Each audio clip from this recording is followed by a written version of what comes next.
অহা 29 অক্টোবৰত আমি চতুৰ্থ বৰ্গৰ পৰীক্ষাসমূহ আৰম্ভ কৰিম। ৮০,০০০ ল'ৰা ছোৱালীয়ে OMR চিটটো সেৱাক আবেদন কৰি সংগ্ৰহ কৰি দুৰ্গা পূজাৰ আগতে শেহতীয়াকৈ হৈ যোৱা দুইটা পৰীক্ষাৰে যাতে এনসাৰ কি আমি আপলোড কৰি দিওঁ আৰু লাহে কৰি শেহতীয়াকৈ হৈ যোৱা দুইটা পৰীক্ষাৰে OMR চিটসমূহ যাতে পাব পৰাৰ ব্যৱস্থা আমি কৰি অহা ৫ তাৰিখৰ পৰা আমি দ্বিতীয় পৰ্যায়ৰ আবেদন লোৱাৰ কামো আমি আৰম্ভ কৰিম। প্ৰথম পৰ্যায়ত আমি ২৫,০০০ যুৱক যুৱতীলৈ আৰ্থিক সাহায্য আগবঢ়ালো। এই আঁচনিত এইবাৰ আটাইতকৈ বেছি যুৱকসকল নিৰ্বাচিত হৈছে। মই ইলেকশ্যনৰ মিটিঙত গ'লে যুৱকসকলে মোক প্ৰায়ে কয় যে মামা আমাৰ বাবে একো আঁচনি নাই নেকি? মুখ্যমন্ত্ৰীৰ আত্মনিৰ্ভৰ অসম আঁচনিত আটাইতকৈ মোৰ ল'ৰা ভাগিনসকলে বেছিকৈ সুবিধা পাইছে। অহা ৫ তাৰিখৰ পৰা আমি দ্বিতীয় পৰ্যায়ৰ আবেদন লোৱাৰ কামো আমি আৰম্ভ কৰিম। যিসকলে সঁচাকৈয়ে ব্যৱসায় কৰিব খোজে, উদ্যোগ স্থাপন কৰিব খোজে, তেওঁলোকৰ বাবে ২ লাখ টকাৰ সঁচাকৈয়ে ই এটা ডাঙৰ প্ৰয়োজনীয়তা পূৰণ কৰে। বহুতে মোক হোৱাটছআপত লিখিছে যে এই ২ লাখ টকাই আমাক বহুত সহায় কৰিব। মই প্ৰথম আপোনালোকক ১ লাখ টকা দিম। ১ লাখ টকাৰ সদব্যৱহাৰ হ'লে আপোনালোকে ২ লাখ টকা পিছৰ ইনষ্টলমেণ্ট ১ লাখ টকা আপোনালোকে পাব পাৰিব। দ্বিতীয় পৰ্যায়ৰ হিতাধিকাৰীৰ চিনাক্তকৰণৰ হিতাধিকাৰী নিৰ্বাচনৰ কামো আমি সুন্দৰভাৱে আৰম্ভ কৰিম। ADREৰ পৰীক্ষাও খুব সুন্দৰ কৰি পাৰ হৈ গ'ল। তৃতীয় বৰ্গৰ চাকৰিৰ পৰীক্ষা সমাপন হ'ল।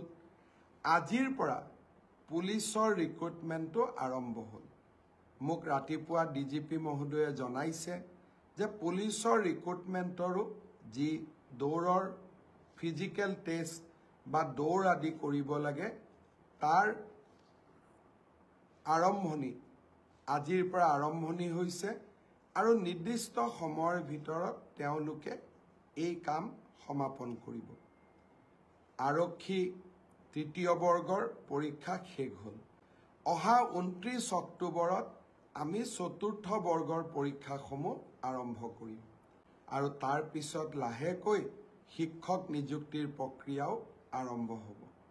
মই ADREৰ তৃতীয় বৰ্গৰ পৰীক্ষা ইমান সুন্দৰকৈ সফল হ'ল তাৰ বাবে ADREৰ পৰীক্ষাৰ লগত জড়িত আটাইকে মই ধন্যবাদ আৰু কৃতজ্ঞতা জনাইছোঁ।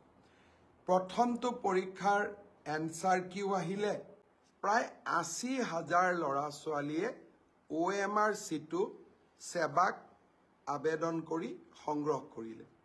প্ৰথম পৰীক্ষাৰ OMR চিট যদি আপোনালোকে বিচাৰে, সেৱাক আপোনালোকে আবেদন কৰিলে এদিনৰ ভিতৰতে এই OMR সমূহ আপোনালোকে পাব পাৰিব।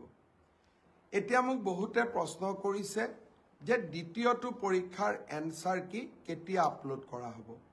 মই সেৱাক ইতিমধ্যে কৈছোঁ যে দুৰ্গা পূজাৰ আগতে শেহতীয়াকৈ হৈ যোৱা দুইটা পৰীক্ষাৰে যাতে এনসাৰ কি আমি আপলোড কৰি দিওঁ আৰু লাহে কৰি শেহতীয়াকৈ হৈ যোৱা দুইটা পৰীক্ষাৰে OMR চিটসমূহ যাতে পাব পৰাৰ ব্যৱস্থা আমি কৰি দিওঁ। স্বচ্ছতাক লৈ আমি গোটেই ব্যৱস্থাটো এটা নতুন দিগন্তলৈ লৈ গ'লোঁ।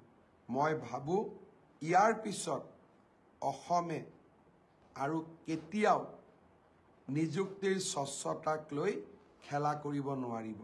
অসমত আৰু কোনো ৰাকেশ পালৰ জন্ম নহ'ব।